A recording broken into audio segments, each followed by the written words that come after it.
Vous allez bien?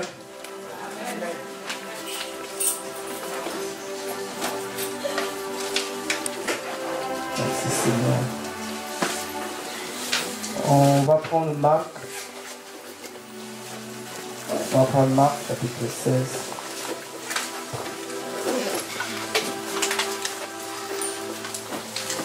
Le livre de Marc chapitre 16.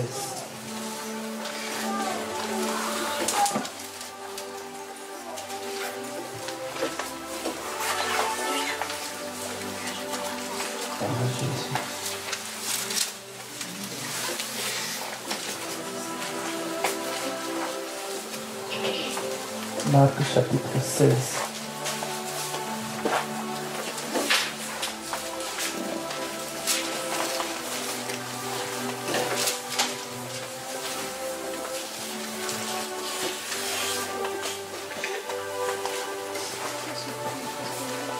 Nous allons vraiment prier pour cette parole que Dieu vraiment nous parle. Lui qui connaît nos cœurs, qu'il puisse vraiment nous nourrir encore aujourd'hui. Il dit dans sa parole, un bon serviteur, c'est lui qui sait donner la nourriture qu'il faut au temps qu'il faut, au temps convenable aux enfants de Dieu. Il faut que la nourriture que nous allons manger aujourd'hui vienne vraiment du Seigneur. Pas de nos pensées, pas de nos cœurs, parce que le Seigneur, il connaît le besoin de chacun de nous. Et la nourriture, ce que nous allons entendre aujourd'hui, ne puisse pas non plus tomber à côté. Si cette parole te concerne, que cette parole ne tombe pas à côté. Et prions vraiment que le Seigneur dispose ton cœur pour qu'il n'y ait pas des épines qui viennent encore étouffer la parole. Qui viennent encore étouffer la parole.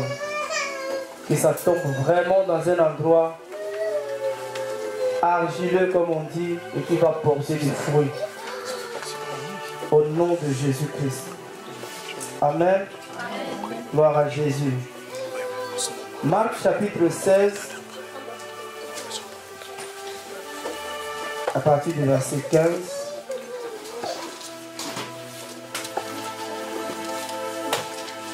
C'est une parole que, de toute façon, toute la parole de la Bible est tellement bonne. Il n'y a rien à laisser, tout est à prendre.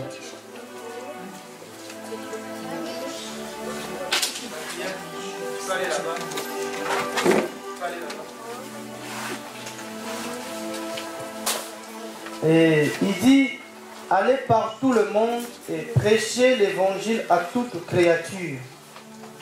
Celui qui aura cru et qui aura été baptisé sera sauvé. Mais celui qui n'aura point cru sera condamné. Et ce sont ici les miracles qui accompagneront ceux qui auront cru. Ils chasseront les démons en mon nom, ils parleront de nouveaux langages, ils saisiront les serpents avec la main, et quand ils auront bu quelque chose de mortel, elle ne leur nuira point. Ils imposeront les mains aux malades et ils seront guéris. Or le Seigneur, après leur avoir parlé de la sorte, fit élever en haut au ciel et s'assit à la droite de Dieu. Et eux étant partis, prêchèrent partout, et le Seigneur coopérait avec eux et confirmait la parole par les prodiges qui l'accompagnaient. Amen. Amen. Et à chaque fois quand je médite la parole, ou je partage cette parole, je dis que la parole que nous partageons soit une prière pour nous. Amen. Soit vraiment une prière pour nous. Et ces derniers temps, vu le temps qui nous reste, ces derniers temps, vraiment le Seigneur, comme s'il est passé à l'offensif. Le Seigneur a augmenter encore, comme on dit, la pression. On dit que le temps, il n'y a plus de temps. Le temps nous est compté même. Qu'il faut passer maintenant à l'essentiel du message. Et c'est un passage que nous avons déjà médité, peut-être nous avons déjà lu. Mais avec la Bible, à chaque fois que tu relis encore un passage, une parole, c'est comme si c'est nouveau. Parce que chaque fois le Seigneur nous parle. À chaque fois le Seigneur nous parle. Nous étions à Bressuire et là le Seigneur vraiment nous a beaucoup parlé par rapport à la pensée. La pensée de Dieu. Et que les enfants de Dieu, les chrétiens, doivent de plus en plus chercher la pensée de Dieu. Et comme une sœur là-bas m'a posé la question, c'est quoi la pensée de Dieu? La pensée de Dieu, c'est ce qui est écrit dans la Bible. Amen. C'est ça la pensée de Dieu. Et Dieu dit dans Ésaïe 55, mes pensées ne sont pas vos pensées. Mes voix ne sont pas vos voix. Donc aujourd'hui, si tu ne veux pas avoir le problème avec le Seigneur, il faut chercher la pensée de Dieu. Et partager la pensée de Dieu. Qu'est-ce que Dieu pense exactement? Qu'est-ce que Dieu pense? Et la pensée de Dieu n'est pas forcément quelque chose qui va plaire aux hommes. Parce que ce que Dieu cherche, c'est de ne pas plaire aux hommes, mais c'est de se plaire lui-même.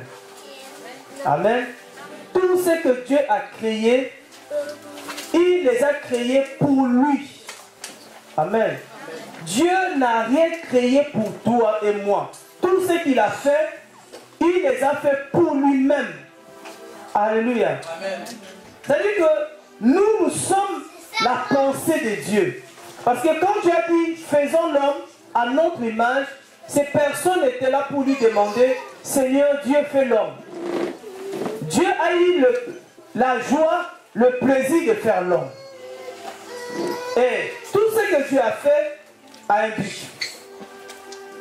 Nous avons un but. Amen. Tu as un but. Et le fait même de mettre l'homme dans le monde, Dieu avait un but pourquoi il plaçait l'homme dans le jardin. Et le fait même de nous avoir laissé sur la terre, il a un but pour ça. Mais de plus en plus, il y a tellement de pensées qui nous sont communiquées. Et les gens appellent ça des visions.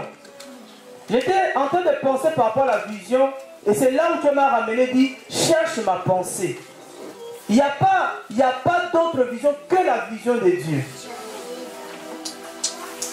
Que la vision de Dieu. Et quand Dieu a pensé, il ne s'arrête pas à penser. Dieu, quand il pense, il rend sa pensée, comme on dit, visible. La pensée, c'est quelque chose qu'on ne peut pas voir. C'est pourquoi on a déjà partagé ici que quand Dieu pensait te créer, tu n'étais pas encore formé. Il y a des gens qui n'existent pas encore, mais qui sont déjà créés dans la pensée de Dieu.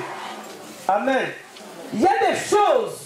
Ah oui, on a totalement oublié notre sœur. C'est pour ça que prions que le Seigneur, que Dieu envoie quelqu'un qui peut directement interpréter. Amen. Et prions pour elle aussi qu'elle fasse vite pour apprendre le français. Amen.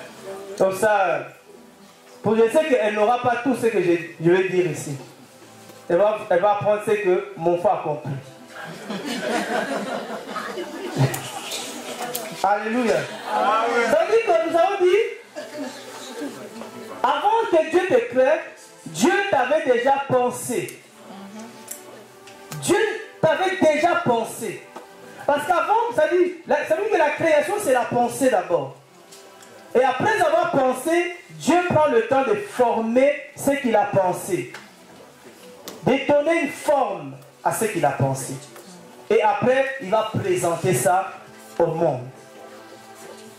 Quand Dieu a dit dans Ésaïe, vous voyez, il y a des prophéties, c'est pourquoi la prophétie, c'est la pensée de Dieu. La vraie prophétie, c'est la pensée de Dieu. Et on peut nous communiquer la pensée de Dieu bien bien avant, longtemps même. Dieu pouvait te dire il y a 2000 ans, Dieu pouvait te dire il y a 2 ans. Il pouvait te communiquer une pensée. Mais ça ne veut pas dire que cette pensée doit automatiquement s'accomplir aujourd'hui. Dieu a une pensée pour cette ville de Rennes. Dieu a une pensée pour les enfants de Dieu qui sont ici dans cette région. Dieu a une pensée. Mais on ne sait pas combien de temps cette pensée va prendre pour arriver à l'accomplissement. Mais la pensée de Dieu finit toujours par s'accomplir. Dans Job 42, le verset 2, Job dit, je reconnais, Seigneur, que personne ne peut s'opposer à ta pensée. Personne. Et ces derniers temps, ce que Dieu veut de nous mettre à cœur, c'est que ce que Dieu veut, c'est que la pensée de Dieu, c'est de voir tous les hommes sauvés. C'est ça la pensée de Dieu. C'est de voir les gens qui sont dans ta famille touchés par l'évangile. C'est ça la pensée de Dieu. Et on sait que le diable cherche à s'opposer à la pensée de Dieu. Et pour s'opposer, il va mettre la distraction. Alléluia.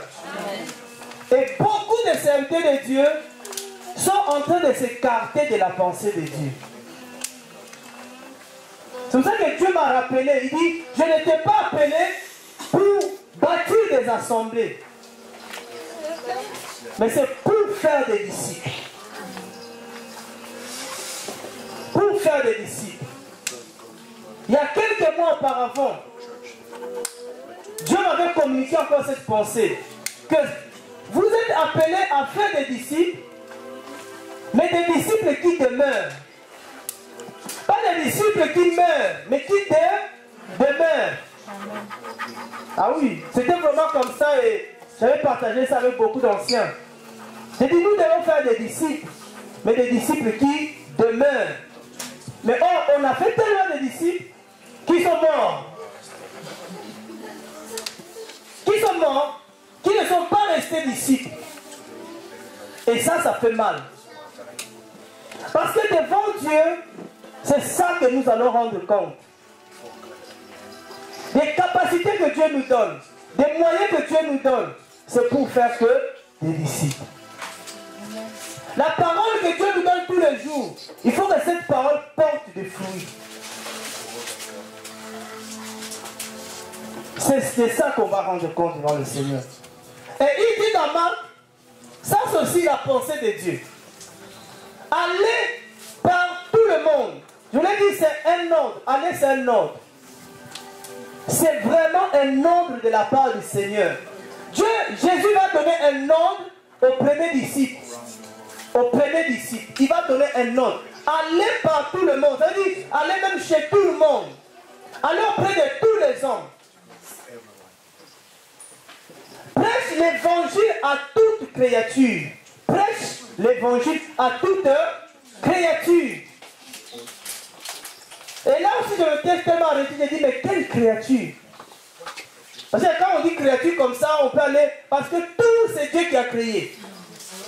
La Bible dit dans Colossiens, tout ce qui existe, les visibles, les invisibles, les dignités, tout, même les démons que vous voyez, les démons ont été créés par Dieu.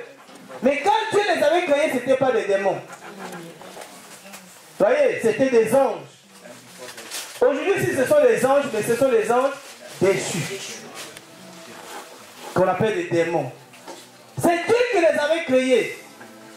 Au lieu de rester dans leur vision, dans leur objectif de pourquoi Dieu les avait créés, eux et leurs maîtres, ils ont dévié. Vous voyez, ils ont dévié. Donc, prévenez que nous aussi, c'est le même Dieu qui nous a créés. Mais au lieu de rester dans la mission pour laquelle Dieu nous avait créés, on commence à dévier. À dévier. On commence à bâtir des assemblées pour devenir après, pour être appelé apôtre. C'est pas ça. Mais c'est de faire des disciples. Il dit prêcher l'évangile à toute créature. Celui qui aura cru et qui aura été baptisé baptisé sera sauvé. Tout le monde est baptisé ici? Non. Qui est baptisé, qui n'est pas baptisé? Si je ne vous vois pas trop. Baptisé. Tout le monde est baptisé. Tout le monde a cru. Vous avez cru à quoi?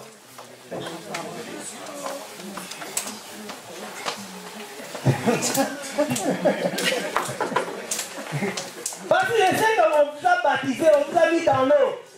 Mais ici on dit, d'abord celui qui aura cru et qui sera baptisé sera sauvé. Et beaucoup sont baptisés sans être sauvés.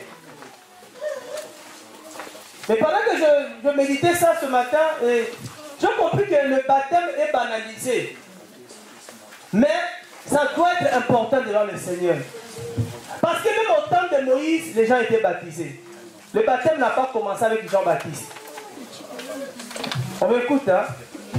Bien, on me suit. Le baptême n'a pas commencé avec Jean-Baptiste. Même au temps de Moïse, les gens étaient baptisés. 1 Corinthiens 10. Ils étaient baptisés par Moïse dans les nuées et dans la mer. C'est très important d'être baptisé. Mais ça ne sert à rien d'être baptisé si tu n'as pas cru. Amen. Et tu as cru à quoi pour qu'on te baptise? À la parole de Dieu. C'est quelle parole même? On dit, prêchez l'évangile. L'évangile, c'est la bonne nouvelle. Et celui qui aura cru, c'est-à-dire à l'évangile, à cet évangile que vous allez prêcher, celui-là doit être baptisé. Amen. On n'a pas dit celui qui va faire les affermissements. Bientôt, on va commencer, mais ce n'est pas les affermissements. On va essayer de donner des bases à certaines personnes qui à leur tour donneront aussi aux autres. Mais ce n'est pas les affermissements, parce que les affermissements, c'est l'enseignement. Ouais. Ça dit, ce n'est pas après une série d'enseignements, on va te baptiser. Il dit, c'est lui qui va croire, il sera baptisé. Mais il va croire à l'évangile. Et de méditer, mais j'ai dit, mais c'est quel évangile qu'il faut prêcher à la personne après le baptiser? Quel évangile? C'est comme ça que c'est ça qu'on appelle la méditation. On arrive à un point où on commence à se poser des questions. Parce que la Bible, c'est la parole de Dieu, c'est des mystères. Logos, c'est un mystère. Et beaucoup de gens ont la connaissance de ces logos. Ils ont la connaissance de mystère, mais ils n'ont pas la révélation.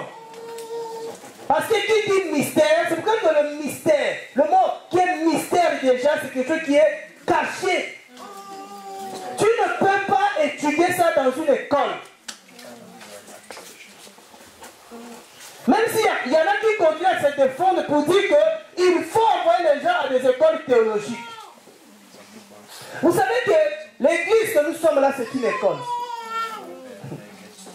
Dans la société où tu vis là, c'est une école. Donc le Seigneur, pour t'enseigner sa parole, il n'a pas dans la Bible dit qu'il faut aller dans telle école. Et il a dit une chose, le Saint-Esprit, il vous enseignera.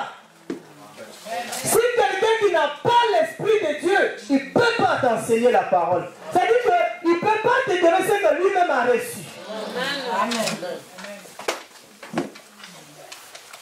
Et beaucoup de gens n'ont pas l'Esprit, mais ça continue à enseigner. C'est pour ça que ce que ces gens enseignent, ce n'est que les Écritures. Ce n'est que le Logos. Mais ce n'est pas la révélation des mystères. Frère, j'ai compris l'importance d'avoir le Saint-Esprit en permanence. Parfois, mettez-moi à blessure. Quand les gens posaient des questions, même à la fin, quelqu'un est venu me dire des questions que les gens t'ont posées. Si ce n'est pas le Saint-Esprit, tu ne peux pas répondre. Tu prenais des paroles de toi-même, jamais j'ai lu ça. À chaque fois que la question était posée, je regardais d'abord. Donc j'ai demandé directement à Dieu. Ça veut dire quoi? Et en cherchant à voir le Saint-Esprit, parce que pour prêcher l'évangile, il faut aussi le Saint-Esprit. Mais en lisant la Bible, j'ai vu qu'il y a des gens, il y a des raisons, il y a des choses, si tu ne fais pas attention, le Saint-Esprit te quitte.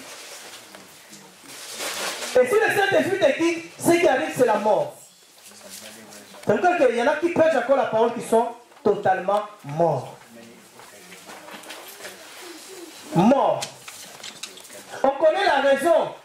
Par rapport au péché, on dit que plus tu vis dans le péché, le Saint-Esprit va te quitter. Comme au temps de Noé, Dieu a dit, mon esprit ne restera plus dans l'homme. Parce que le mal avait tellement atteint un niveau que Dieu ne pouvait plus supporter. Le mal avait atteint un niveau. Et Dieu voulait enlever son esprit. Il dit, mon esprit ne restera plus dans l'homme. Mais j'ai vu aussi qu'il y a un homme de Dieu dans la Bible qui s'appelle Saül. Ou qui s'appelait Saül. Lui aussi, Dieu s'est retiré de lui. C'est parce que cet homme n'avait pas obéi à l'ordre de Dieu. Il n'avait pas fait exactement ce que Dieu lui demandait. Un jour, j'ai eu une vision. Et dans la vision, j'ai vu que l'endroit qu'on était petit.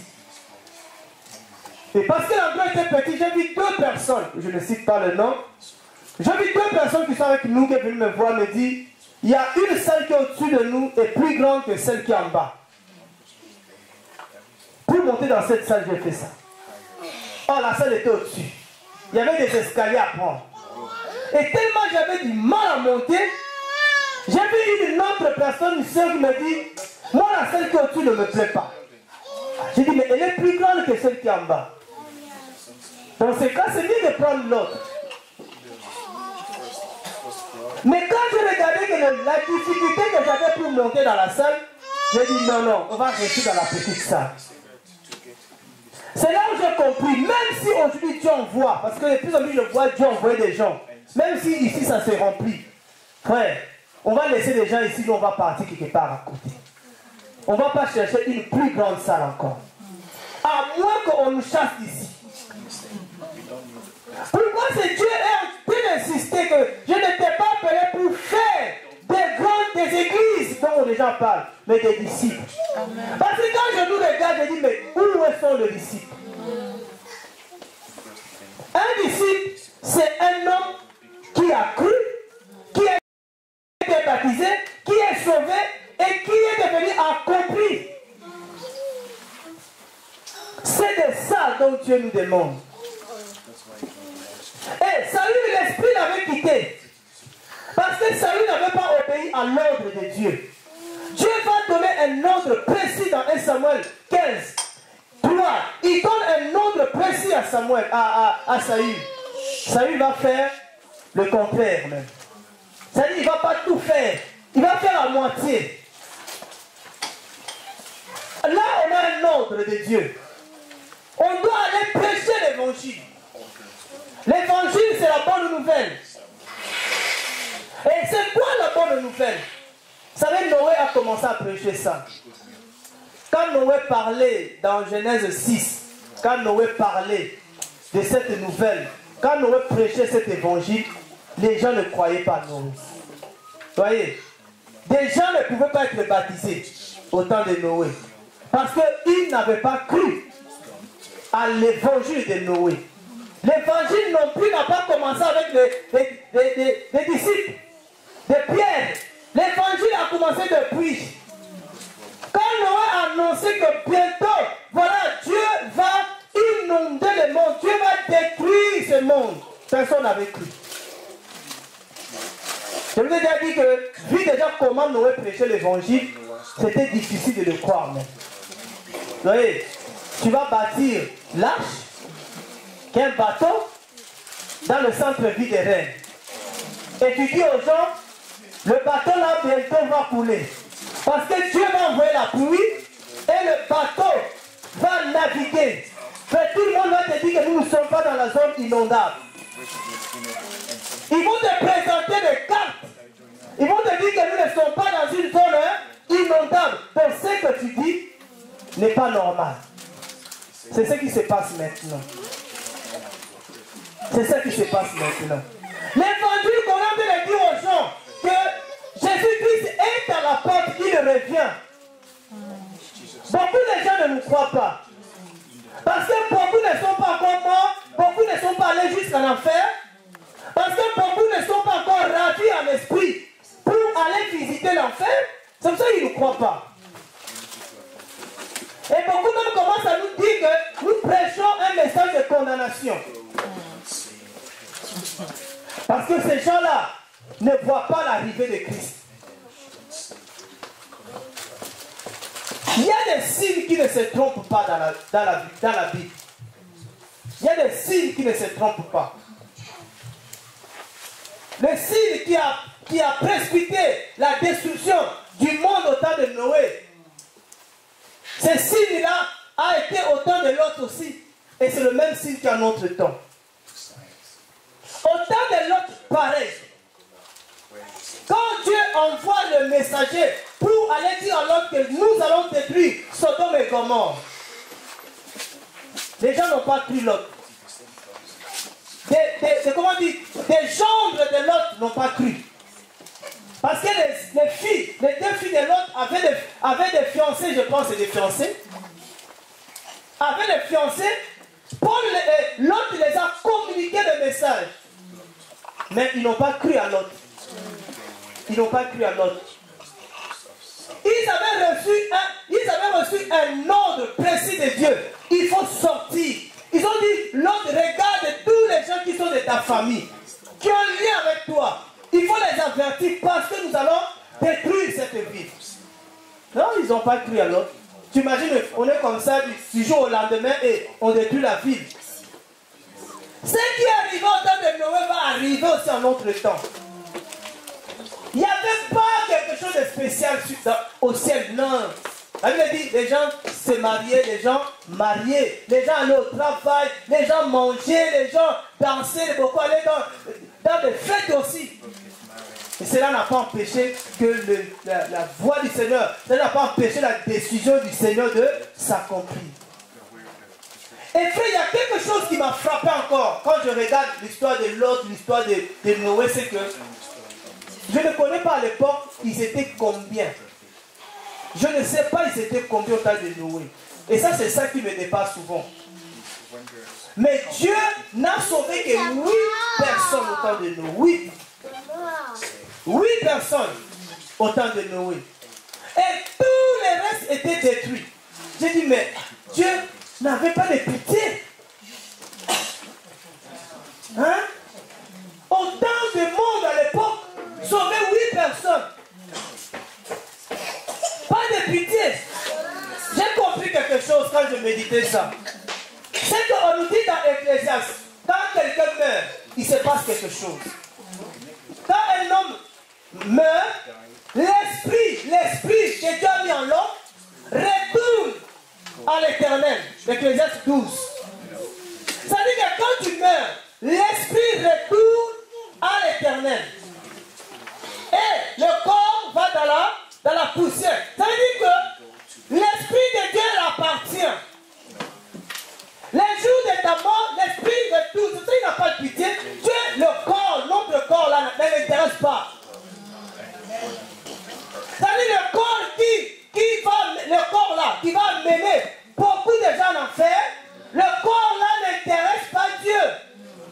Parce que même le jour de l'enlèvement, il va transformer le corps. C'est-à-dire que dans l'esprit de l'homme, il va donner à cet esprit un autre corps.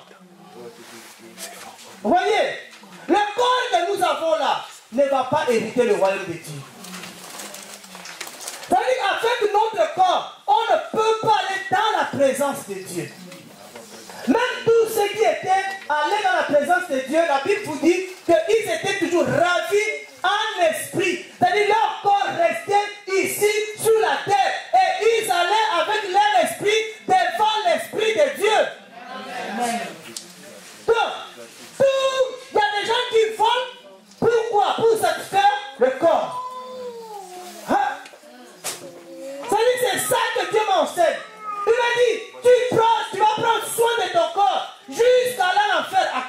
corps-là.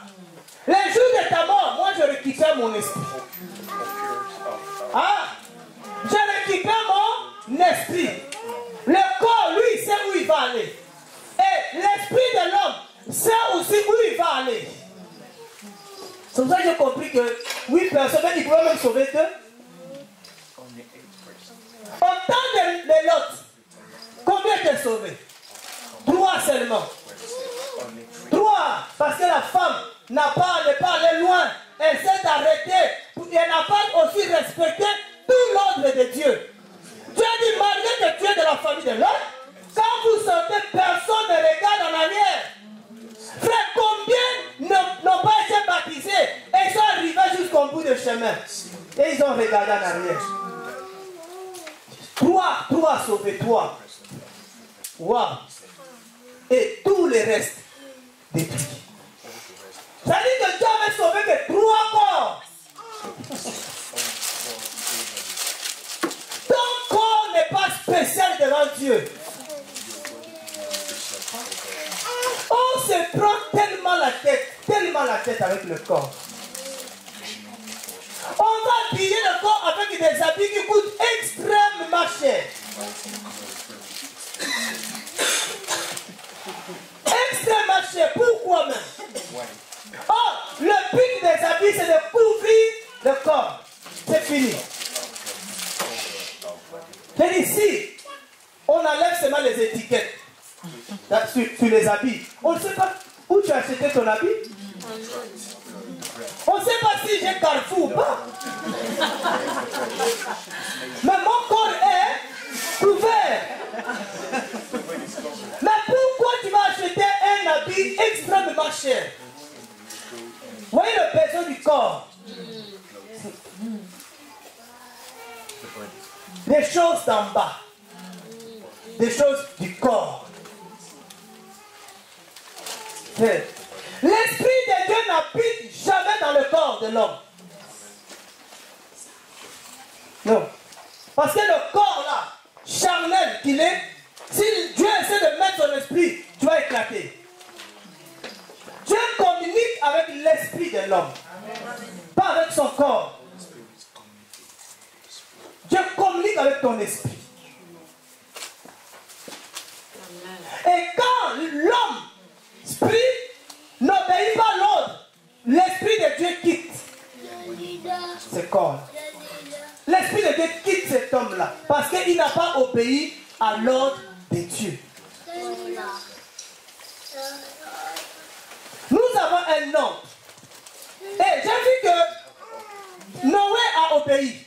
Parce que Noé a prêché l'évangile. Noé a dit bientôt Dieu va envoyer le déluge. Ils n'ont pas cru. L'autre a prêché, ils n'ont pas cru. Et j'ai vu que Dieu ne s'est pas arrêté là. Parce que l'objectif final de Dieu, c'est de détruire le monde entier. Dieu veut, ce que Dieu veut, c'est mettre en place Jérusalem nouvelle. Voyez? Et Dieu va envoyer Jean-Baptiste. Quand nous lisons dans Marc 1, avec Jean-Baptiste, c'est le même évangile que Jean-Baptiste a prêché. C'est le même, l'évangile n'a pas changé. Marc 1.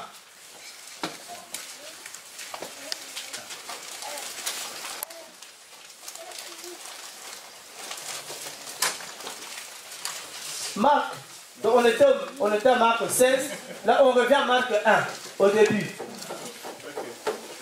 Marc 1, le verset 3, la voix de celui qui crie dans le désert et préparez le chemin du Seigneur, aplanissez ses chantiers. Préparez la voie du Seigneur. Jean va commencer à crier dans le désert. La voix dans le désert qui crie. Jean-Baptiste était né avant Jésus-Christ de Nazareth. Je précise Jésus-Christ de Nazareth, pas Jésus-Christ. Alléluia. Il y a quelqu'un qui me suit. Jean-Baptiste est né avant Jésus-Christ de Nazareth, pas Jésus-Christ. C'est très important. important. Parce que Jésus-Christ a été depuis le commencement. Jésus-Christ est Dieu. Ah Seigneur. Ça c'est le Seigneur seulement. Il est la voix. Et c'est ça que Dieu veut aussi pour nous. Qu'on soit des voix qui crient dans le désert. Je vous ai dit le désert c'est les endroits où il n'y a pas de vie. Nous devons crier dans le désert. Nous devons dire aux gens de préparer le chemin du Seigneur. Pourquoi? Parce que le Seigneur revient. Mais Jean, à son époque, il a crié parce que le Seigneur devait venir. C'était la première venue de Jésus. Mais nous crions pour la deuxième venue de Jésus. Vous savez ça? Nous sommes de la deuxième venue de Jésus. Jean, c'était la première venue de Jésus-Christ. C'était pour venir sauver l'homme de la loi du péché et de la mort. Mais nous sommes en train de crier pour la deuxième venue parce que Jésus-Christ va venir pour chercher son Église. Nous sommes de cette génération. C'est une grâce qu'on soit dans cette génération-là. Parce que si on était dans la génération de Jean-Baptiste, c'était aussi fort. Il fallait aller vivre et manger les sauterelles. Je pense que de cette époque, beaucoup de nous n'allaient pas faire la mission. Beaucoup. Quand on va te dire, voici ce que tu vas manger tous les jours de ta vie. Déjà, même nous-mêmes, quand tu manges le même plat, tu es fatigué. Mais Jean avait cette contrainte. Tu ne mangeras que ça. L'habit des gens, c'était le même habit. Voyez bien aimé, Jean ne changeait pas les habits. Jean-Baptiste n'avait pas de garde-robe que nous avons aujourd'hui. Mais il a fait l'œuvre de Dieu. Pour faire l'œuvre de Dieu, bien aimé, on n'a pas besoin d'avoir beaucoup d'habits ou d'avoir beaucoup de richesses, mais d'avoir la capacité de crier seulement. Dieu ne nous demande pas beaucoup de choses. C'est de crier. C'est de crier. Et au temps de Jean-Baptiste, Dieu faisait des miracles. Des gens croyaient. Et ceux qui croyaient, ils étaient baptisés. Mais il y avait à côté des pharisiens qui remplissent aussi nos assemblées. Des pharisiens, il y avait des faux prophètes. Au temps de Jean-Baptiste aussi. Parce qu'ils sont toujours là, parce que depuis que les faux existent, il y a toujours des faux. On est d'accord? Préparez le chemin du Seigneur. Dans quel chemin Jésus-Christ va faire son entrée? Dans le psaume, il dit, porte, enlevez-vous les dons que le roi des rois fasse son entrée. Le roi des rois ne peut pas entrer dans une maison, dans un cœur. Si les letteurs sont encore là, Jean est venu pour enlever tout ça. Jean est venu enlever tout ça. Il était un homme juste. Beaucoup de gens ne veulent pas souffrir à cause de cet évangile. Et beaucoup de gens ne crient plus dans le désert. Oh, Jean va faire ce travail. Il va faire le même travail. Et vous allez voir au verset 14. On continue le verset 14.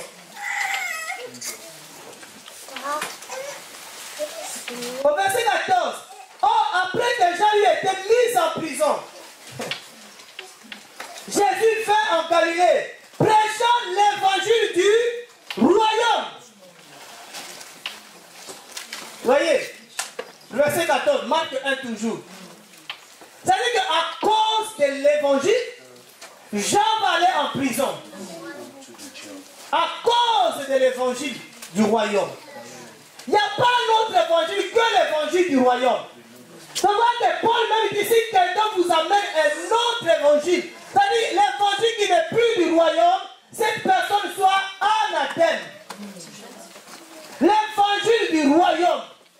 Pas l'évangile de la terre, pas l'évangile de la prospérité, mais l'évangile du royaume. Moi je crois un Dieu qui connaît mes besoins. Je crois à ce Dieu-là. Il sait qu'en me servant dans ce monde, il connaît tous mes besoins. Je n'ai même pas besoin de faire quelque chose pour les séduire parce que personne ne peut séduire Dieu. C'est l'évangile qui est prêché aujourd'hui. Ce n'est plus l'évangile qui amène les gens dans le royaume, mais l'évangile qui amène les gens en enfer. Toujours fais ça pour que tu sois béni. Fais ça et tu seras béni. Fais ça et tu seras béni. Donne 10 euros, tu auras 100 euros.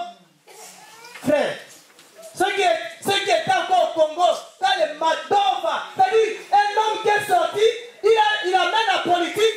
Frère, il y a des gens qui ont vendu des parcelles, qui ont vendu des maisons, parce qu'il dit ici, au début du mois, tu donnes 100 euros, à la fin du mois, tu as 1000 euros. Ah, quelle magie! Mais quand cet homme a pris ses pieds, quand il a fui, beaucoup de gens sont restés dehors. C'était facile. Tu ne travailles pas, tu mets 100 euros quelque part et ça va sortir de l'autre côté 1000 euros. Beaucoup d'étudiants étaient dedans. Et aujourd'hui, on nous donne cet évangile-là. Si tu donnes 100 euros, Dieu va multiplier ça. Le Dieu de la multiplication. Il a multiplié le pain. Il va multiplier les 100 euros. Tu auras 11 centimes. Mais ce qui est grave, c'est la naïveté. C'est que tu as déjà donné une fois. Tu n'as pas vu la multiplication. Vous vous jouez au penny. Faut dire aux gens d'arrêter de jouer au penny. C'est-à-dire que cette fois-ci, je ne vais pas gagner, mais comme j'ai déjà commencé, je ne vais pas perdre ce que j'avais dit. Il faut que je essaye encore. Ça, c'est la domination. Ça, c'est la domination. Comment c'est... À un moment, on arrête de dire, mais comment les gens continuent à croire à un tel évangile? Comment croire à cet évangile? Parce que mon Dieu ne ment pas. Frère, Dieu ne ment pas. Si Dieu vient te dire quelque chose et tu le fais, tu verras que ça va s'accomplir. Amen. C'est que ce n'est pas Dieu qui a dit ça. On a beaucoup donné comme ça. On n'a jamais vu. Vous pensez que Dieu pour te guérir, il a besoin de ton argent? Il y a des gens que Jésus a guéris dans la Bible. C'était des prostituées. C'était des gens qui étaient frappés de la malédiction. La Bible ne dit pas que ces gens-là, ils ont donné une offrande. Non, elle a seulement touché la foi seulement qu'elle avait pour Jésus. La personne était guérie. Mais pourquoi on nous demande de l'argent pour qu'on prie pour nous, pour avoir la guérison et les gens acceptent? C'est quoi cet évangile? Ce n'est pas l'évangile du royaume. Amen. Alléluia. Amen. Et nous sommes de ceux qu'on connaît que c'est faux. On est là assis. Non, il faut bien même que tu cries dans le désert. Les gens sont dans le désert, ça dit qu'ils n'ont pas de fille, ils n'ont pas encore reçu Jésus, ils n'ont pas encore entendu parler de Jésus. Si, quand je rencontre des gens comme ça, j'ai dit, c'est tout ça, où tu n'as pas Jésus et tu es envoûté. Quand tu dis à quelqu'un qu'il est envoûté, s'il n'est pas calme, il peut même sauter sur toi. J'ai dit parce que si tu ne comprends pas que ce que tu fais n'est pas la pensée de Dieu, tu es déjà envoûté. Les Galates étaient envoûtés. Lisez Galates, bien même, vous allez voir, c'est pas moi qui parle comme ça. Paul dit aux Galates, qui vous a envoûté? Vous qui avez commencé par l'esprit, vous finissez aujourd'hui dans la chair. Il dit, qui vous a envoûté? Les gens sont envoûtés. Regarde dans les églises ici, les gens sont, parlons seulement des reines, les gens sont envoûtés. Ici à Rennes, il y a tellement de pasteurs sorciers, je le dis encore. On est de présenter le royaume au peuple de Dieu, que les gens soient sauvés, je ne sais pas ce qu'ils présentent. Les gens sont envoûtés. tu es envoûté. C'est que tu es envoûté. Il y en a même, ça sort, ça va à l'hôtel avec le pasteur de l'église. Le dimanche, ça vient acclamer le pasteur. C'est que tu es envoûté. Ah oui. Amen. Présentons-les, il prêchait l'évangile du royaume. C'est quoi l'évangile du royaume de Jésus? Il disait ne me suivez pas, mais il présentait le royaume. Déjà, si tu suivais quelqu'un comme Jean-Baptiste, tu dormais où? Dans le désert. Tu suivais Jésus, tu allais dormir où? Il avait déjà quitté la maison de Marie. Il dit, je n'ai même pas d'endroit où poser ma tête. Vous voyez? Les gens croient encore à cet évangile. C'est-à-dire que c'est que je comprends, mais si tu pries, il faut que tu réalises que tellement l'évangile du royaume n'est plus présenté, ce qui est présenté, c'est ça qui envoûte les gens. C'est ça qui envoûte les gens. Parce que l'évangile est simple. Jésus a prêché l'évangile, disant au verset 15, le temps est accompli. Le royaume de Dieu est approché. Convertissez-vous et croyez à l'évangile. Ça revient encore l'évangile. Convertissez-vous et croyez à l'évangile. Le temps est accompli, bien aimé. Quand Jésus parlait, il y a maintenant plus de 2000 ans. Il y a plus de 2000 ans. Jésus disait que le temps était accompli. Mais les gens ne voient pas ce temps-là. Les gens ne voient pas ce temps-là. Les gens se laissent encore séduire. Séduire. Le temps est accompli, bien aimé. On a pris beaucoup de temps. C'est-à-dire que nous serons surpris. S'ils n'ont pas écouté Noé, ils n'ont pas écouté l'autre, ils n'ont pas écouté Jean-Baptiste, ils n'ont pas écouté Jésus-Christ. S'ils ne nous écoutent pas, nous, c'est le retour de Jésus. Nous, c'est la venue de Christ que nous prêchons. Parce que Jésus revient pour enlever son église, pour prendre son épouse. Pour prendre son épouse.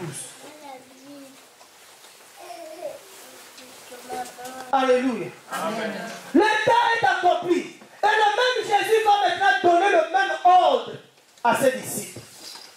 Il dit, même si moi je parle, restez prêcher le même évangile, le royaume. Celui qui va croire que je reviens, moi le Seigneur, cette personne sera sauvée et baptisée. Même au lieu de présenter cet évangile-là, on est en train de nous présenter un évangile de gagner. Comment gagner beaucoup d'argent. Comment devenir millionnaire. Voici l'évangile qui nous est présenté. Et ici à Rennes, ils font tout pour nous faire taire. Hier c'était que non, je ne respectais pas les gens. Aujourd'hui maintenant c'est que je condamne les gens.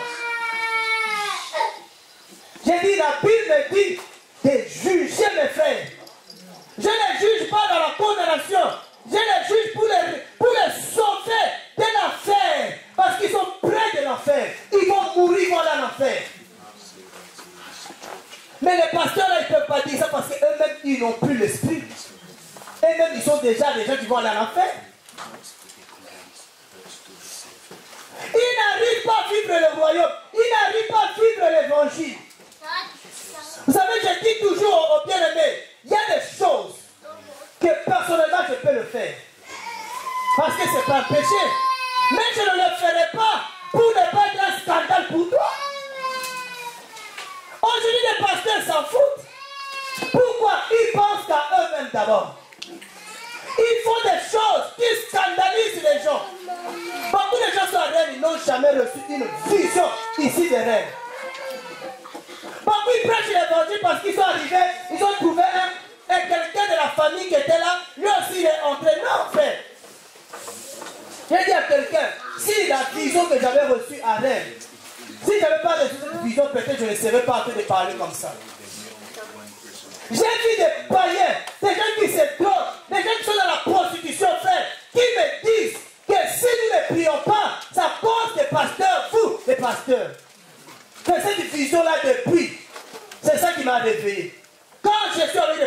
pas de cadeaux. Beaucoup de gens sont dans la maison, ça ne prie pas, parce que l'évangile qui les est présenté, c'est un faux évangile.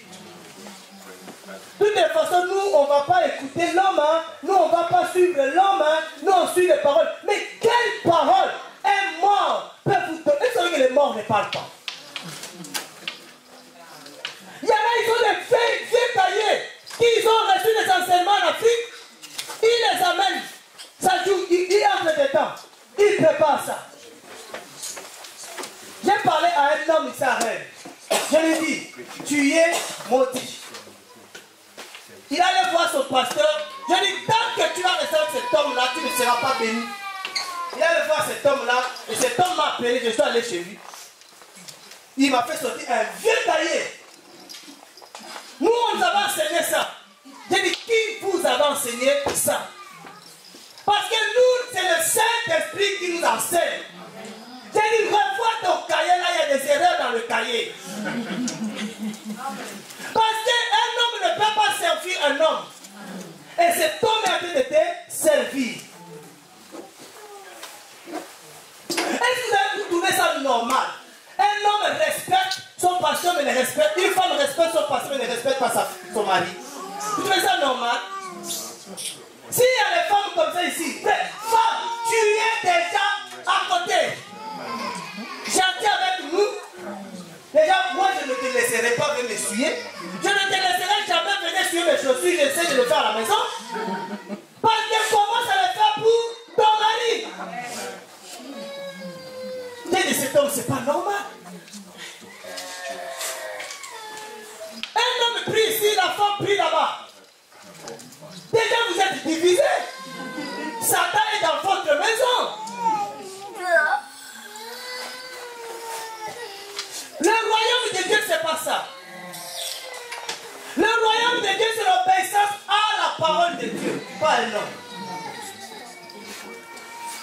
Un homme de Dieu ne peut pas, parce qu'on t'a pas fait ça, oui, si tu ne me fais pas ça, je vais te maudire. Ça, c'est pas un homme de Dieu. Ça, c'est l'intimidation. Dans la sorcellerie, il y a la séduction, il y a aussi l'intimidation. Ils vont vous intimider. Moi, je suis le roi de Dieu. Si tu me dis ça, si tu me fais ça, je vais te maudire. Il faut aussi là, tu trembles aussi. Vous ne faites pas ça, il va te maudire. Moi, j'aime Élie. J'ai dit là, aujourd'hui, là, ou c'est toi qui me maudis, ou c'est moi qui te maudis. Et on verra quelle parole qui va s'accomplir. Après, nous devons nous lever pour aller parler à ceux qui se disent chrétiens. Déjà, quand tu le vois, quand quelqu'un tu lui poses la question, es-tu chrétien? Il dit oui, je suis chrétien. Il dit, ça c'est très bien.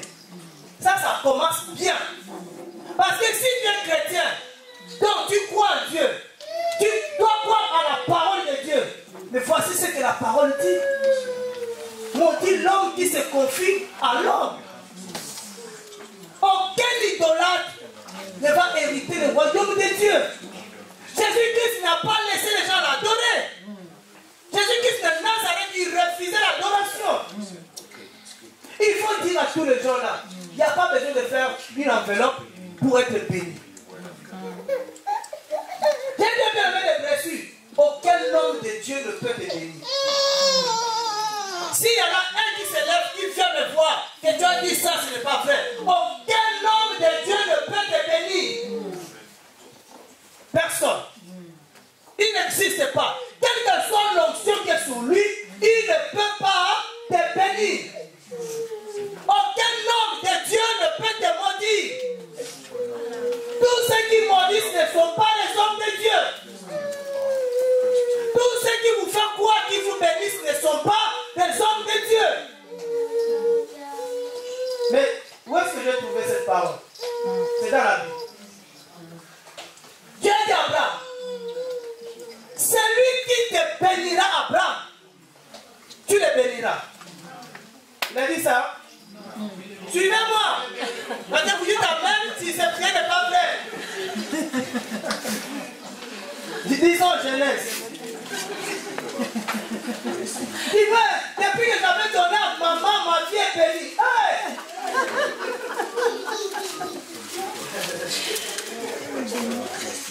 Avec ma belle de vie. Donne, tu seras béni.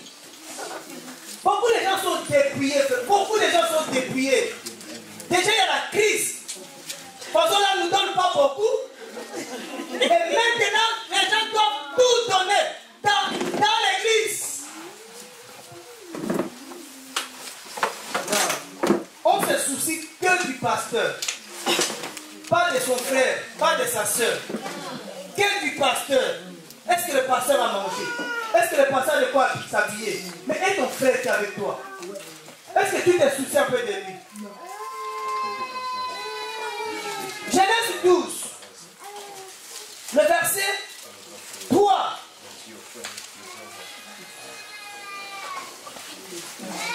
Voyez, Dieu dit bien, je bénirai ceux qui te béniront et je maudirai ceux qui te maudiront.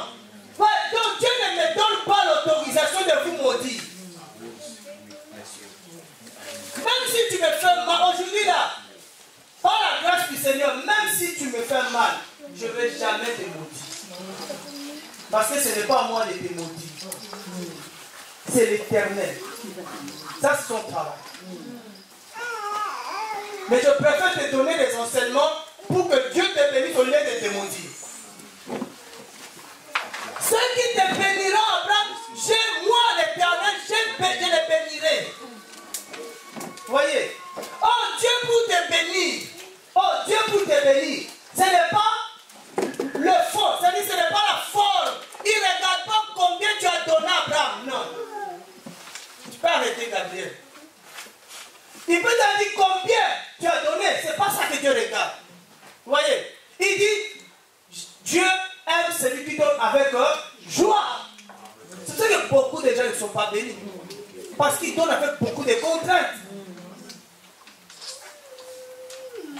Au lieu de prêcher aux gens le péché, parce que si tu ne te convertis pas, si tu n'arrêtes pas le péché, tu ne verras même pas la porte du royaume. Tu vas aller tout droit en enfer. Tout droit. Ça, on cache aux gens.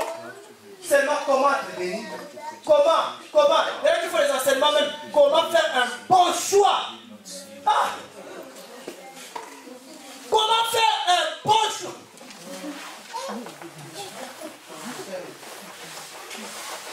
Les enseignements comme ça, tu vas voir la jeunesse remplie. Mais quand on parle arrêter l'indépendance, il n'y a pas de choix. Mais frère, essayons seulement de commencer à faire un séminaire. Comment faire le choix? Dans le mariage, tu vas voir. Il y aura beaucoup parce que beaucoup sont tellement déçus dans leur choix. Je vais faire mauvais choix. Maintenant, il y a un théologien, il y a un docteur de la parole qui va vous donner des clés du choix. Non. Je vous ai dit, bien aimé, par la grâce du Seigneur, toi Dieu est bon. Toi, j'ai compris pourquoi Dieu m'a arrêté d'étudier. Parce que si j'avais beaucoup étudié, j'allais me reposer sur la science. Mais dis-toi, arrête-toi là seulement. Je vous ai dit que quand Dieu t'a créé femme ou homme, il avait créé ta côte. Regardez, je vous donne une autre image. Dieu créa l'homme. L'homme, quand Dieu l'a créé, l'homme a fait ses côtes. L'homme était complet. L'homme n'était pas incomplet. L'homme avait toutes ses côtes. Vous voyez? Et après, qu'est-ce qu'il a fait? Il a enlevé une côte. Il a mis ça dans la banque des réserves. Amen. Dieu a enlevé une côte. Il a mis ça à part. Il a dit ça, c'est ta côte à tasse. J'ai mis ça là. Donc on va travailler. C'est-à-dire qu'il n'y a pas de choix à faire. C'est ma côte. Ma prière, c'est quoi, Seigneur? Que ma côte vienne. Il n'y a pas de choix à faire. Dieu ne va te donner autre que ta côte si tu demandes à Dieu. Et vous, quand vous faites le choix, quand vous dites le choix, il faut choisir un homme qui a un toit. Frère, j'ai pas de toit. Il faut choisir un homme qui a déjà une voiture. voiture. Pas de voiture. Un homme qui a un CDI, il y a une église comme ça, à Paris. Il y a un frère qui était dedans. Il m'a dit, pour me marier, on m'a dit ça, ça dit, frère, sors de l'église. Où est la foi? Où est la foi? Trouve un homme qui marche à pied. Parce que tu crois que c'est l'homme de ta fille. Et là, Dieu ne peut pas te donner quelque chose de mauvais. Il dit, c'est la sorte de cette église, elle n'est pas une église. Il n'y a pas la foi là-dedans. Alléluia. Amen. C'est-à-dire, il y a des enseignements comme ça qui font perdre du temps. Même si aujourd'hui tu as un mari, c'est pas lui qui va t'amener au ciel. Beaucoup de gens vont rester où ils vont aller à l'enfer à cause du mari, ou à cause de leur femme. Toi qui es en train de chercher le Seigneur, elle va te créer un problème. Tu vas commencer à discuter. Jésus lui dit, restez, continuez à discuter d'abord. Ah oui. Comment trouver un bon boulot? Moi, il m'a dit, approchez du trône de la grâce. Amenez vos soucis. Amenez vos secrets. Dites-moi vos besoins. Et moi, l'Éternel, j'exaucerai.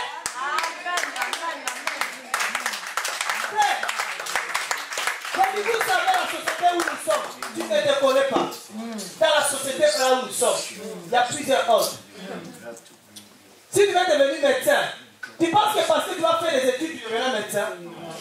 Tu vas voir, tu finis tes études, tu as tous les diplômes, mais les portes sont fermées. Si tu ne marches pas avec celui qui a les clés pour ouvrir cette porte, la porte sera fermée. Et avant d'ouvrir la porte, ils vont te dire, est-ce que tu es des noms?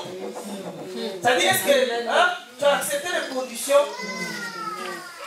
Frère, si cela ne dépendait que d'eux, nous autres là, on ne devait pas manger.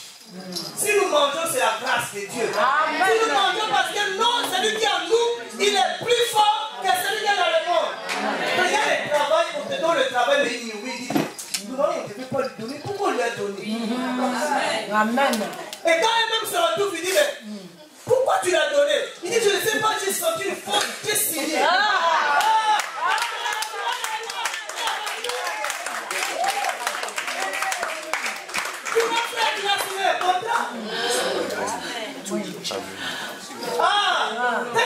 Tu ne sais pas qu'ils te haïssent. Jésus dit, ils vont vous haïr parce que vous n'êtes pas du monde.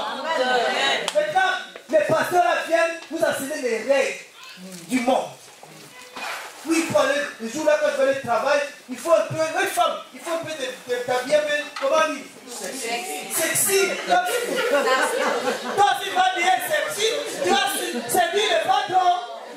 Tu auras le travail que tu as reçu dans la séduction. La mort. Amen. Ouvre-toi. Ils seront dépassés. Ils vont dire, mais comment tu as fait? Comment tu as eu ce travail? Comme ça, tu étais comme ça, oui. Parce que moi là, je ne m'appuie pas pour vous. Je m'appuie pour honorer mon Dieu. Amen. Et il dit dans sa voix, j'honore ceux qui m'honorent. L'évangile, vous allez dans les assemblées, les techniques qu'on donne aux gens. Il dit, mais il y a la mort ici qui est prêchée. Mais nous prêchons aux gens d'arrêter le péché. On a un seul ennemi, le péché. Nous détestons le péché. Un seul ennemi, le péché. Alléluia. C'est ça qui amène la mort dans la vie d'un homme. C'est ça qui a amené la mort dans la vie de l'homme. C'est ça qui nous sépare de Dieu. Le péché, le mal. Un enfant de Dieu ne peut pas aimer le mal. Prêche l'évangile à tous les hommes. C'est lui qui va accepter l'évangile. C'est lui qui va dire, ok, je dois me séparer avec le mal. Cette personne est sauvée. Beaucoup viennent à l'église, mais attachés au péché. Beaucoup viennent à l'église, mais ils ont toujours du mal avec quelque chose.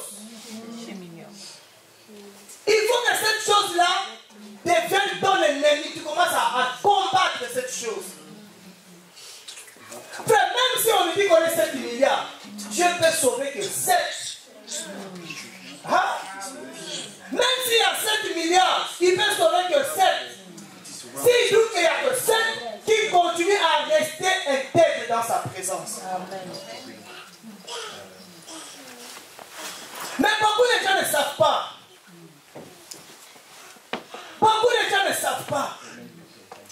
Parce qu'ils n'ont pas des gens qui peuvent leur dire la vérité. Beaucoup ne savent pas. Beaucoup nous fuient à cause de ça. Mais nous aussi, on pouvait être comme ça. Pourquoi on ne peut pas être comme ça? Ah, pour le royaume. Là, les gens, même dans les églises, on va cogner, on va parler. Nous, ça c'est qu'on va devenir pur. Ça fait des fois, j'entends un débat. Souvent, même à la télé, la religion de Dieu, il n'y a pas de religion de Dieu. Il y en a qui pensent que la religion de Dieu, c'est la religion évangélique. Les évangéliques, là, c'est encore là-bas, c'est la suite. C'est chez les évangéliques. Mais c'est le désordre. Donc, c'est quand on dit, c'est quoi votre religion? Je dis, c'est quoi notre religion? C'est la religion de Dieu. Moi, j'aime m'amener les gens à gratter dans la tête. C'est quoi ta religion? C'est la religion de Dieu. C'est quoi la religion de Dieu? Ah, là on va dans Jacques. Je dis, ah, là, je te donne la réponse dans la Bible. La religion de Dieu, c'est, les gens pensent que c'est le catholique. C'est pas la religion de Dieu. Est-ce que vous savez c'est quoi? Qu'est-ce que dit catholique? Universel. Universel. Donc quand tu dis église catholique, tu dis église universelle. Or la seule église universelle, c'est le corps du Christ. Amen. La seule église universelle, c'est l'église que l'œil de l'homme ne peut pas voir, que l'homme ne peut pas compter. C'est ça l'église universelle. Maintenant, eux se disent que nous sommes l'église universelle. Avec tout ce qu'on voit là. Chaque un. La religion de Dieu. Quand vous posez la question, c'est quoi votre religion? C'est la religion de Dieu. Nous sommes dans la religion de Dieu. Nous sommes les membres de la religion de Dieu. Mais ce n'est pas baptiste, ce n'est pas les pentecôtistes, c'est là encore, ce n'est pas, je ne sais pas moi quoi, les missionnistes ou... Non, nous, c'est pas ça. Tout ça, c'est les hommes qui ont mené. Vous savez, les religions des hommes ont divisé les hommes. Aujourd'hui, dès que tu dis chrétien devant musulman, il y a déjà la division qui est créée. Tu te dis que catholique devant évangélique, il y a une division qui est créée. Puis quand tu dis évangélique devant ceux de ceux disant les charismatiques, il y a déjà une division. Donc parce que vous ne croyez pas, nous ne croyons pas. Voilà, division, discussion pour rien. Que tu crois pas, que tu crois, si tu n'as pas la sanctification, pas l'affaire. Je ne sais pas comment il va commencer à jeter tous ces gens-là, on verra seulement les noirs. Jacques 1, verset 26.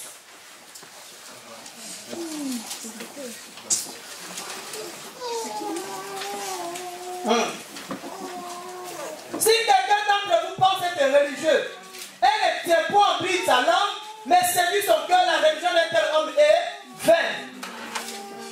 La religion pure et sans tache envers notre Dieu, notre Père, c'est le catholicisme.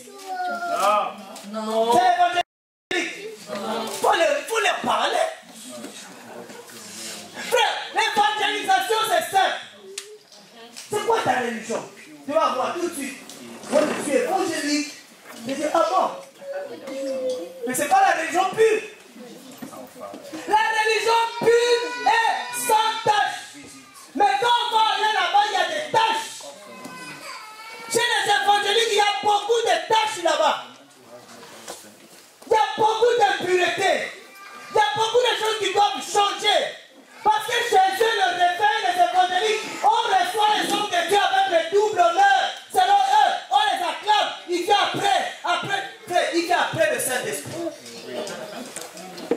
Le Saint-Esprit, quand on dit à 14h, lui, il est là. Mais qui reçoit le Saint-Esprit? Quand le Saint-Esprit entre, qui l'acclame? Qui l'acclame? Maintenant, quand un homme fatigué, plein de péchés arrive, on l'acclame. L'homme de Dieu, avec quel temps même. Et on va recevoir le révérend Seigneur. Non, il faut que les gens soient envoûtés. Les gens sont envoûtés. Il y en a même sur Internet, ils vendent l'onction pour mettre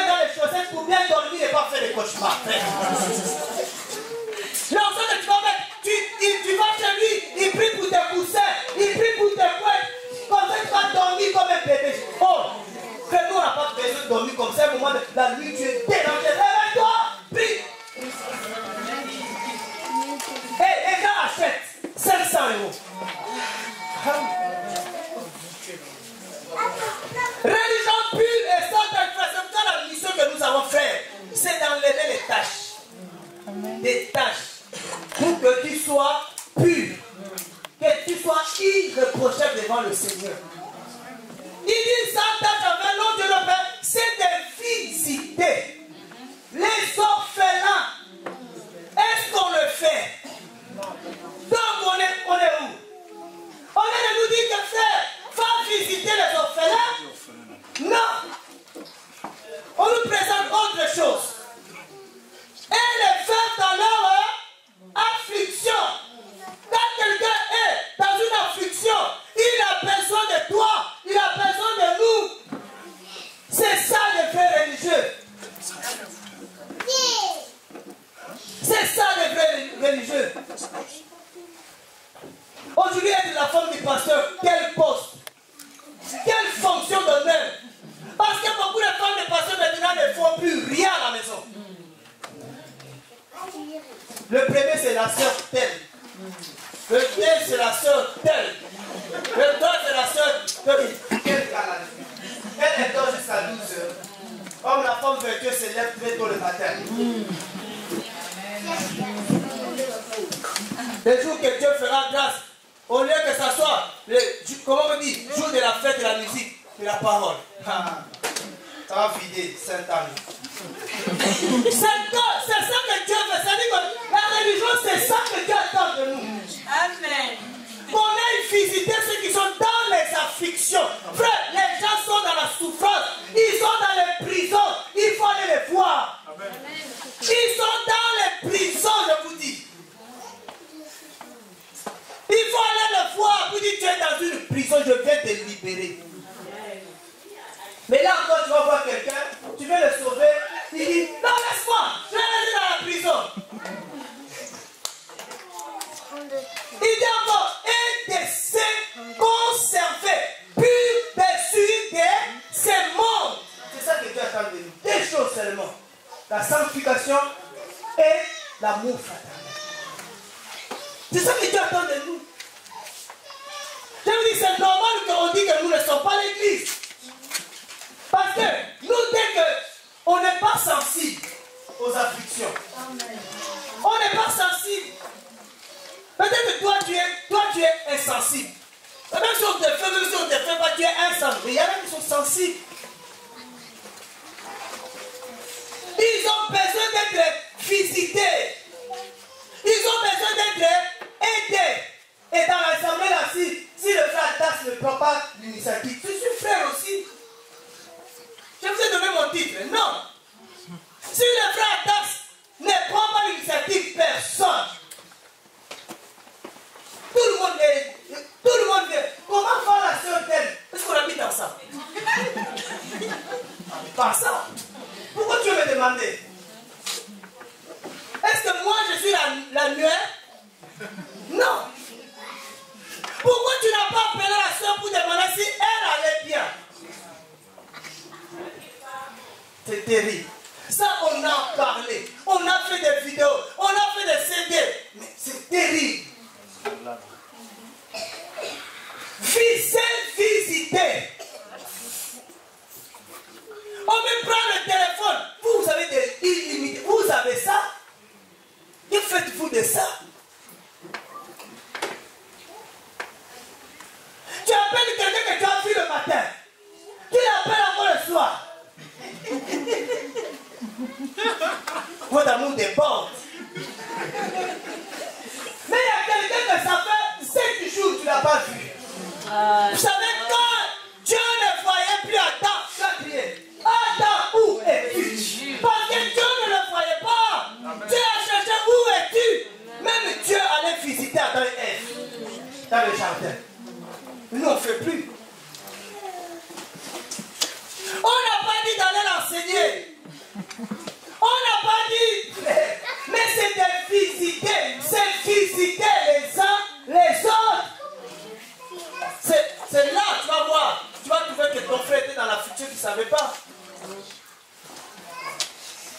Vous voulez seulement que j'organise le département des mamans.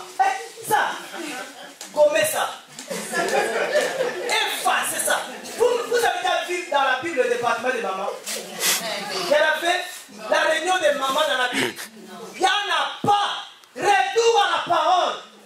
Si vous trouvez ça, amenez-moi. Que voilà les mamans que les maris se réunissaient. On me dit les hommes, les femmes et les enfants se réunissaient d'un commun accord. Moi jusqu'aujourd'hui, même au milieu de l'histoire, je suis contre, opposant. Opposant numéro 1. Oui, il ne faut pas les visiter une femme. Mais réunion de maman, il n'y a pas un jour pour ça. Il n'y en a pas, ce n'est pas biblique. Comme les gens veulent qu'on retourne à la Bible, on va retourner à la Bible jusqu'à des choses qui vont faire mal. Amen. C'est pour ça que, si tu t'es préparé pour enseigner les femmes, non, brûle seulement le cahier. Tu n'auras pas l'occasion avec nous. On va voir des femmes qui se lèvent, Marie était où? Au pied de Jésus. Ah oui! On va voir des femmes qui aiment la parole, qui partagent la parole. Quand les femmes se lèvent, on n'est pas édifié. On est édifié.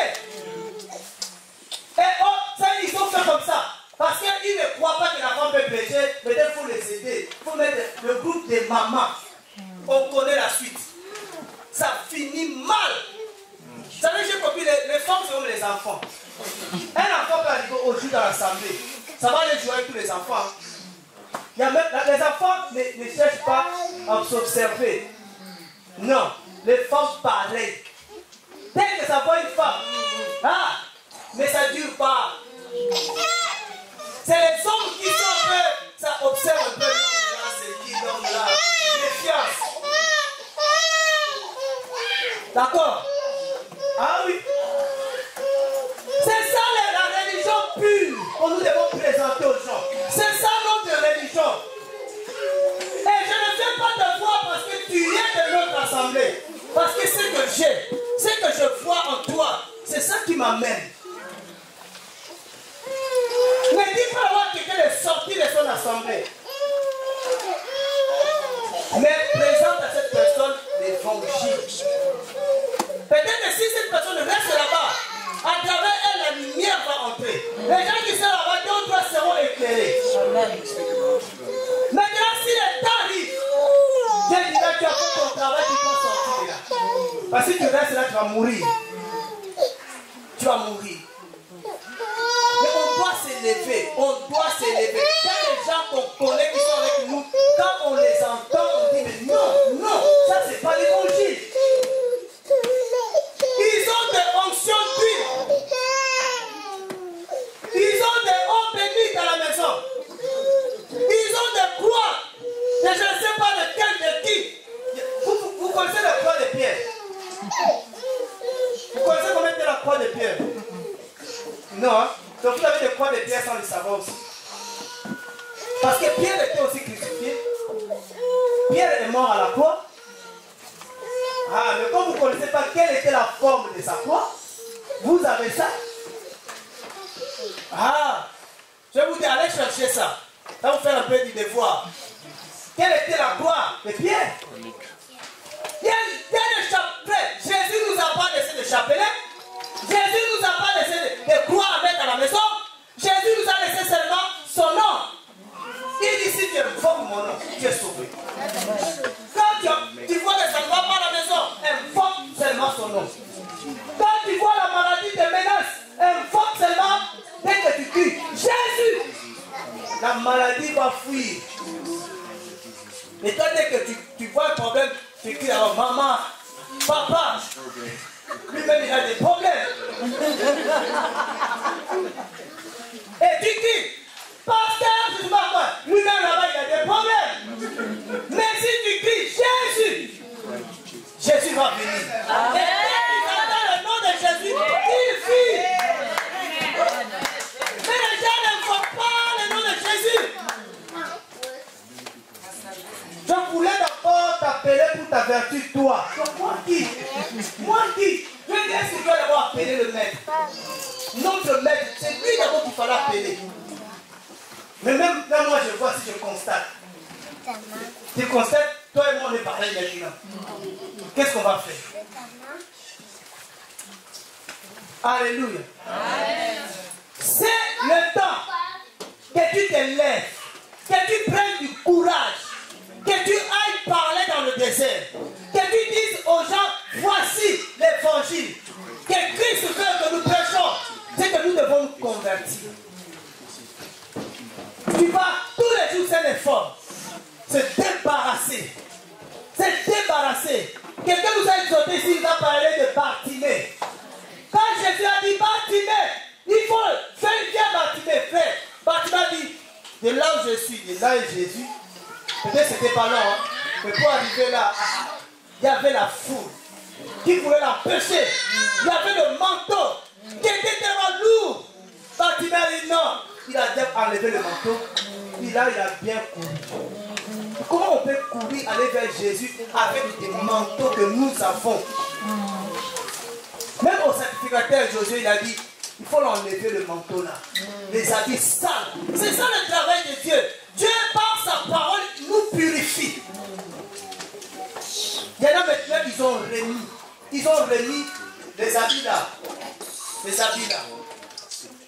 Et quand vous regardez les habits là, je vais vous donner quelque chose. Allez, regardez ça. Dans les habits là, ils ont un truc comme ça.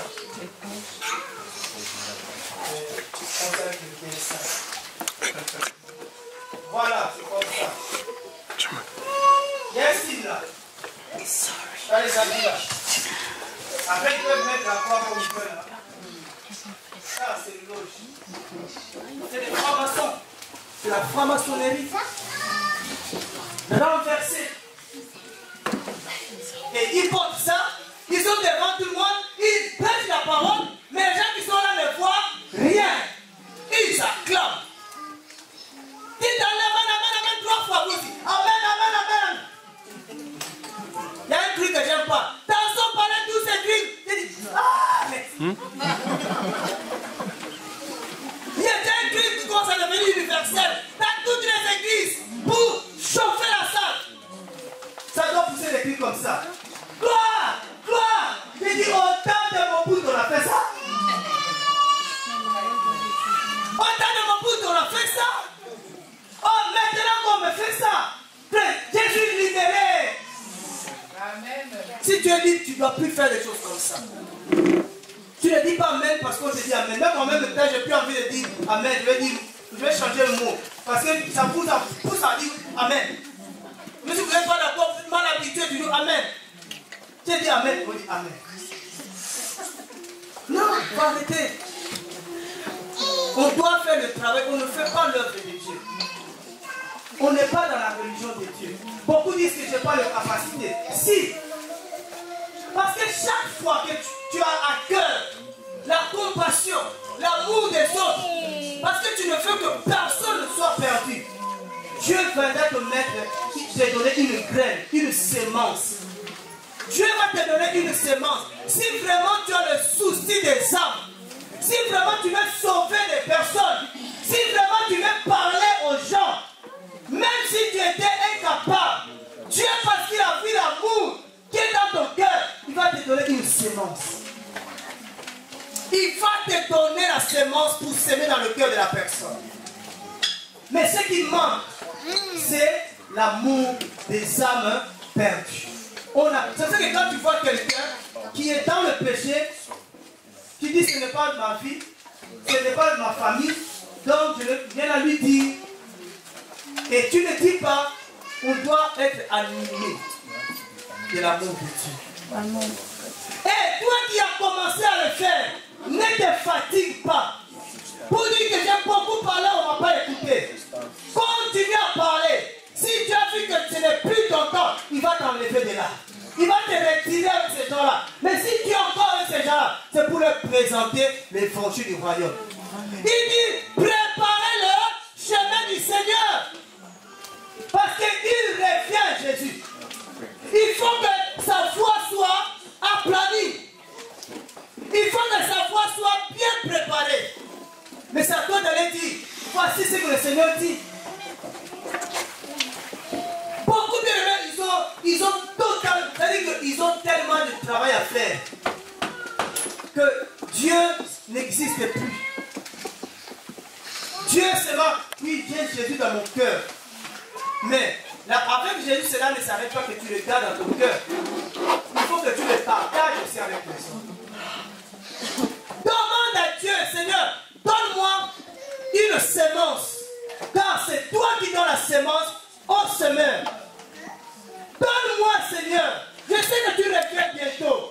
Que les gens qui sont là soient sauvés. Que les gens qui sont là entendent l'évangile du royaume. Et qui donnent leur vie.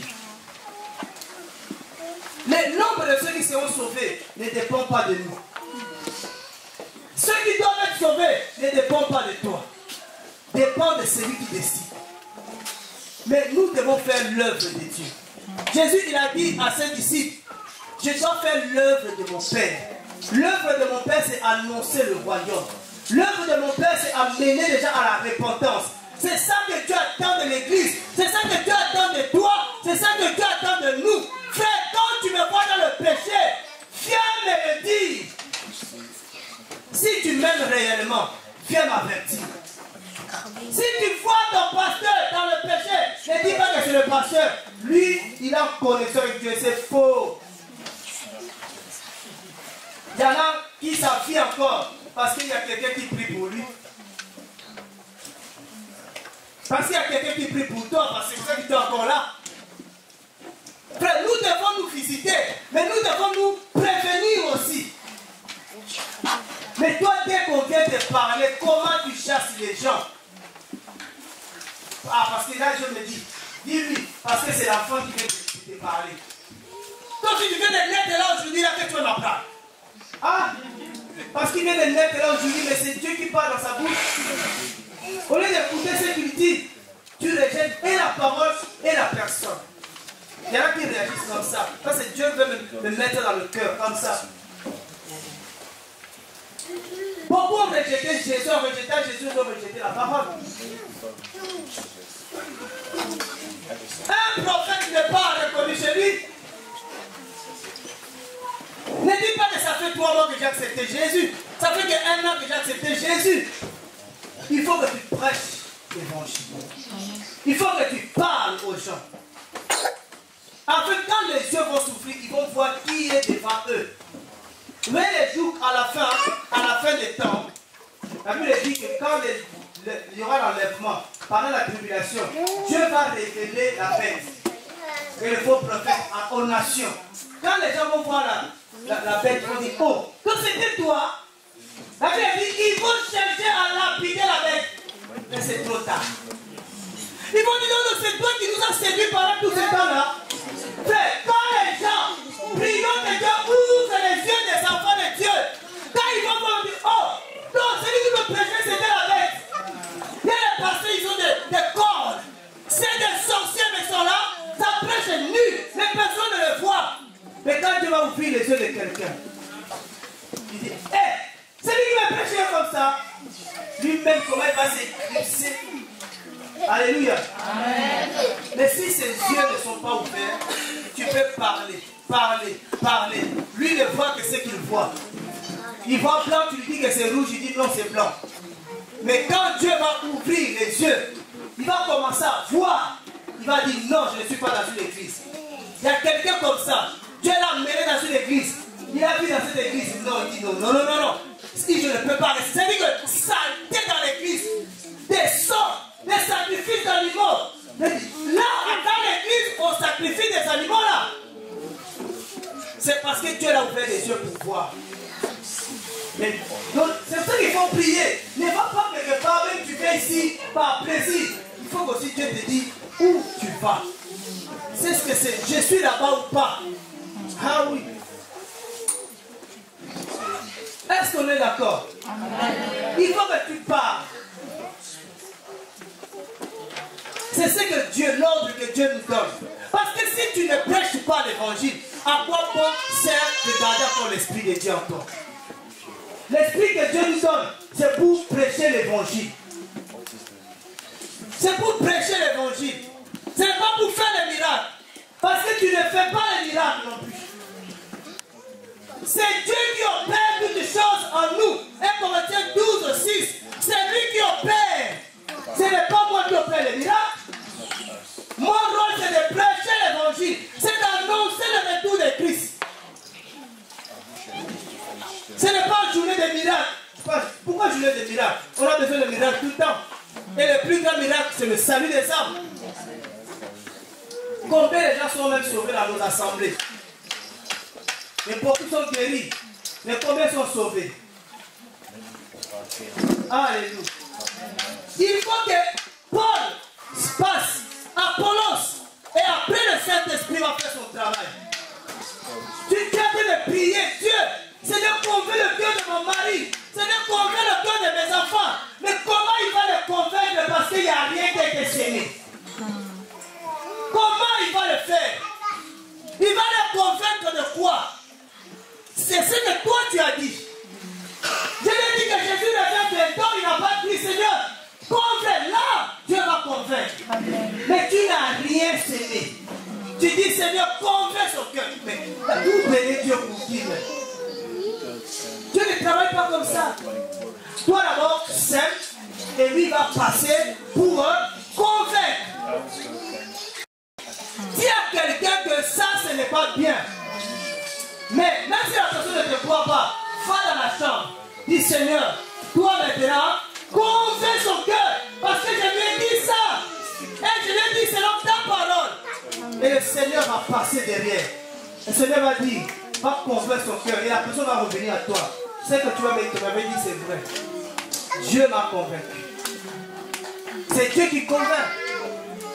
Mais les gens, nous sommes tellement préoccupés par beaucoup de choses qu'on n'a même plus le temps d'annoncer l'évangile, de dire la vérité, afin que les gens viennent à la repentance.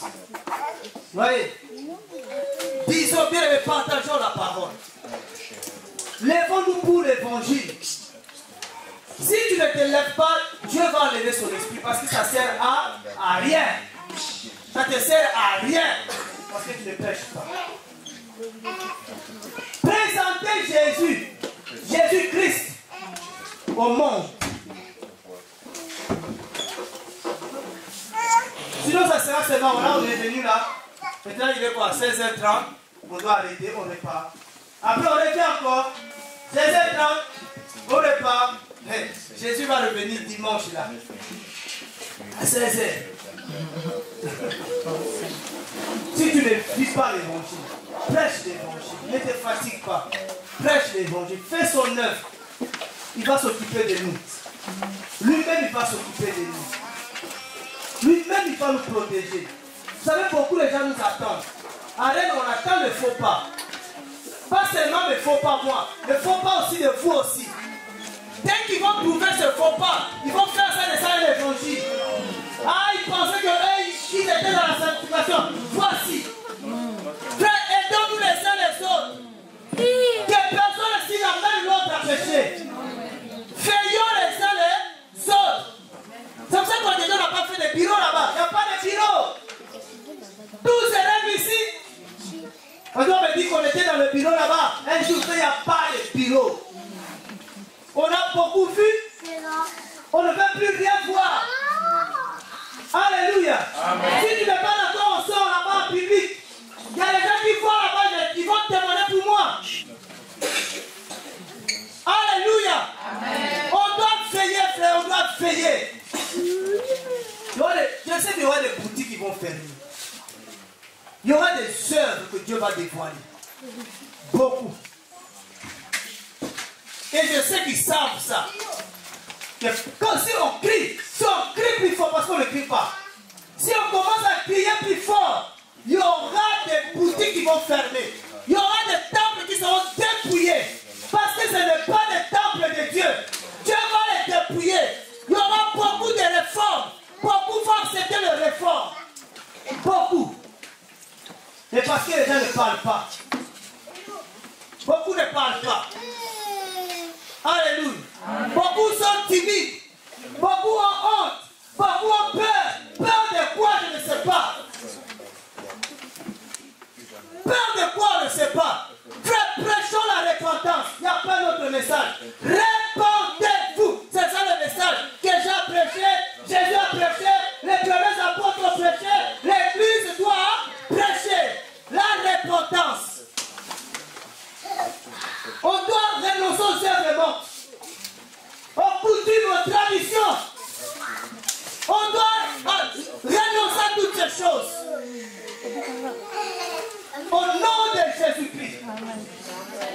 Dieu veut les gens purs et sans tache.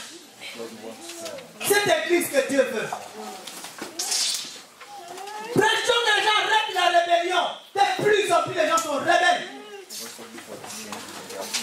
Les gens sont animés par un esprit de division. Sans savoir que ce qu'il est animé par l'esprit de Satan. Des gens qui craignent des divisions, des querelles. Il ne faut pas le recevoir, ces gens-là. Dans vos maisons, il faut le dire clairement. Toi, avec tel esprit, tu as besoin de la délivrance. Ça va les parler. Je vous dis, il faut gêner par rapport à la bouche. Gêne, dit, c'est de purifier ma bouche. Purifier encore ma bouche. Ma langue glorifie le Seigneur. Tu viendras me dire que ta femme a dit ça fait. J'aime ma femme, j'aime ma femme, j'aime ma femme. Ah, tu ne peux pas me dire. Quand tu penses comme tu m'aimes, tu te préviens, frère, tu ne me préviens pas. Laisse-moi, j'ai déjà fait le choix. Laisse-la, elle a déjà fait son choix. Quel conseil tu vas me donner maintenant? C'est pourquoi on se sépare. Non. Il faut aller crier dans le désert. Pas chez moi, dans le désert. Et si on commence à crier, bien aimé, il y aura un bruit. Maintenant, chaque fois on dit frère Atas, il faut qu'on dise aussi toi. On dit c'est Romain dit, mon frère dit, tout à fait Atas a dit. Je suis d'accord que c'est Romain dit, mais on a vu Atas, mais ça sort quand même lui qui a dit. Il faut qu'on attende tout le monde parler, tous. On doit nous haïr ici dans cette vie, à cause de Jésus, bien sûr. Mais c'est leur désordre. Leur ordre était un désordre pour nous. Et l'autre désordre, c'est leur ordre. Quelle confusion. Il y a un peuple qui sème les désordres dans la vie. Ils ont sémé les désordres. Dans les temples, ils ont sémé les désordres.